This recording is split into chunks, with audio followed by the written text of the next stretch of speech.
Nyesel banget baru tahu bisa potong kayu yang ada paku di dalamnya pakai gergaji Kentaro ini.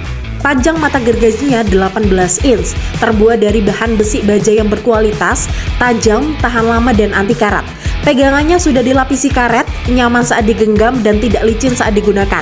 Cocok banget untuk potong triplek, kayu, hardboard hingga balok kayu meski ada paku di dalamnya. Langsung aja kita coba pakai untuk potong kayu dengan paku ada di dalamnya.